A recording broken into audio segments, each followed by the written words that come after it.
Right, we need to factorize a plus b all squared plus 4 into a plus b minus 32, and we prepare a solution to this problem as follows. So we have a plus b all squared. Right, a plus b all squared plus 4 into a plus b minus 32. Now, let's look at this very carefully. So to factorize this, you multiply the a plus b all squared by minus 32. And what you then have is you have minus 32 into a plus b squared like this. What are factors of minus 32 that when added together give 4? You agree immediately that those factors are exactly the following. They are minus 4 into a plus b multiplied by 8 into a plus b. Okay, so we know those factors that way, so that because 8 minus 4 is 4. So that as a result here, we have a plus b all squared plus 8 into a plus b minus 4 into a plus b minus 32. We notice therefore that indeed 8 minus 4 is 4, okay, with the a plus b. And so what we do is we factor out the common factor from the first two terms. It is a plus b, a common factor, the highest common factor.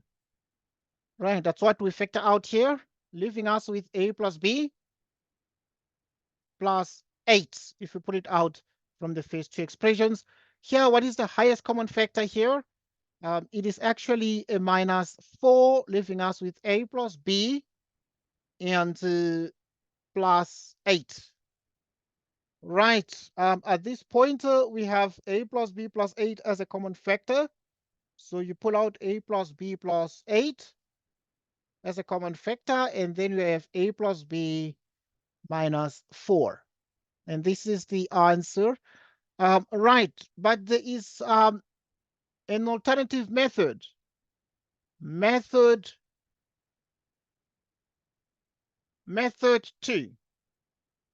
If you have a plus b all squared plus 4 into a plus b minus 32. Okay, the most intimidating thing is the repeating expression a plus b. So you can let x be a plus b.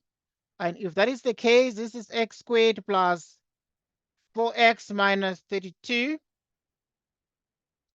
You take the minus 32, you multiply it by x squared. So that clearly what we get is the factors here that will give us what we want, are actually 8x together with minus 4x. Can actually put them in parentheses like this, so that in the end, what we have is the following, right? So that in the end, what we have is the following, so that we obtain the fig that this is x squared. Okay, so we have 8x minus 4x, which indeed gives us 4x, so that we can write here 8x minus 4x, because that gives us exactly 4x. Right, pulling out the highest common factor here, it is exactly x out of the first two terms, leaving us with x plus 8. Pulling the highest common factor from these is x plus 8, and therefore this is x plus 8 into x minus 4, like this. And this therefore becomes sort of the answer to this. So, and obviously we need to remember that x is a plus b, so that wherever there is x, you put a plus b plus 8, and we have a plus b minus 4. And this is true, obviously, with the fact that x itself is a plus b, like so. Now, I want us to go back to grade 9. And remember something we called the ladder method. Right, let us speak a little bit more about the ladder method. Let us speak a little bit more about the ladder method. Right, the ladder method would help us to say if we want to find factors, right, want to find the factors of 32, for example, find factors of 32 with the desire to deal with x squared. With the desire to deal with x squared, you can write x squared there, or you can write the a plus b still, all squared, plus 4 into a plus b. And then minus 32. Right, the ladder method taught us that if you have the number 32, it can be divided by 2. If you divide 32 by 2, what do you get? You get a 16. And you divide 16 by 2, you get 8. You divide it by 2, you get a 4. You actually, yeah, you get a 4. Just put it here. Okay. So in other words, if you divide 8 by 2, you get a 4. You divide 4 by 2, you get a 2. You divide by 2, you get a 1. Okay, so the 1 is, it's not necessary to proceed dividing that. And so now at this point, you can be able to see the factors on the, as part of the ladder. For example, we're looking for factors of 32 that will give a 4. So you could actually be in a position to see clearly that these factors here, 8 and 4, would give a 4. Because you'd realize therefore, okay, if you multiply them, so, but you need to choose the signs of this, so you'd be like, okay, so this is a plus b squared plus, so you make the bigger one positive because the 4 is positive. And then now the 4, the between 8 and 4, the 4 is smaller, so you make it negative. Minus 32, and you then have here what we got before, and you proceed and you get the answer. Okay, we've already done these. But I want us to look at another problem here. A couple of problems like this one.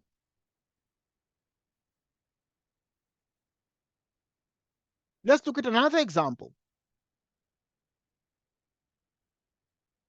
Right, in this example, we have 3x to the 4th power minus 3x squared. Okay, minus 27 x squared plus 27. Okay, this one is about HCFs, the highest common factors. What is the highest common factor of these two? Right, 3 is common, but x squared is also a common factor here, leaving us with x squared minus 1.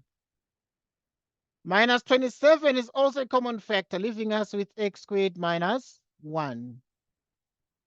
So x squared minus 1 is a common factor, so that we have x squared minus 1 as a common factor, and we have exactly 3x squared minus 27 like this.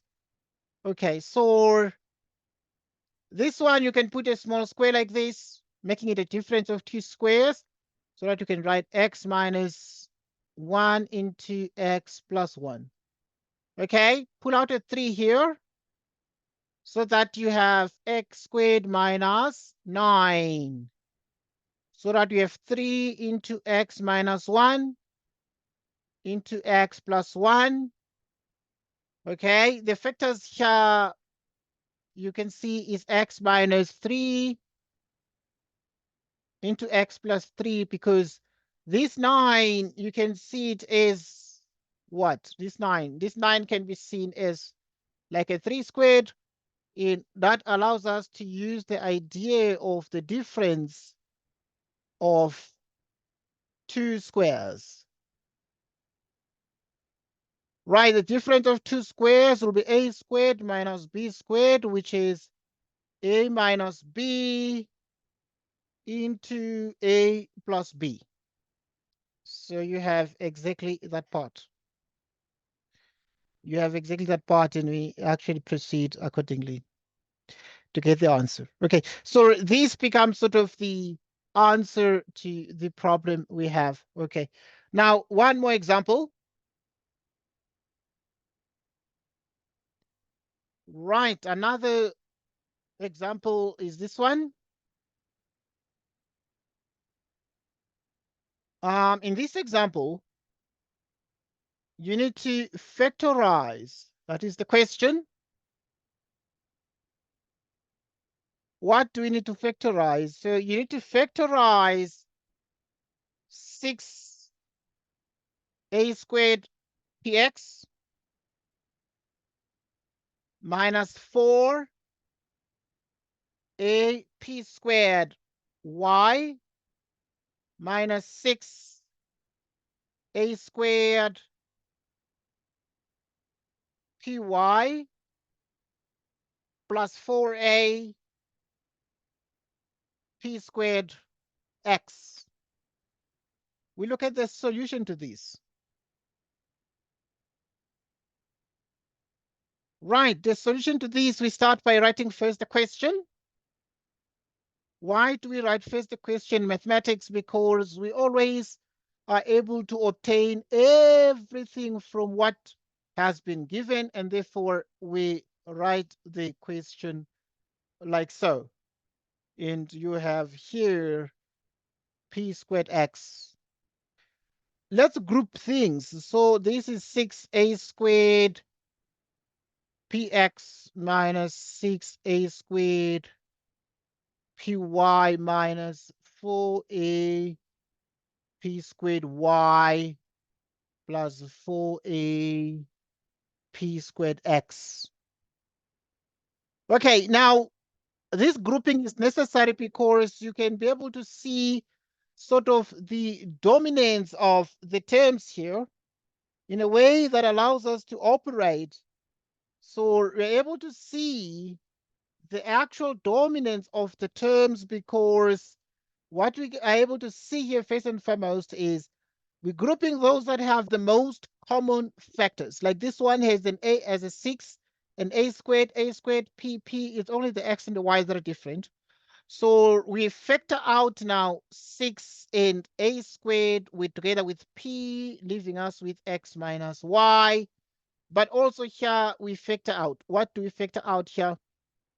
We factor out minus 4a p squared. It leaves us with exactly, okay, if you factor out the minus, this is good news, right? So if you factor out the minus, what do we get here?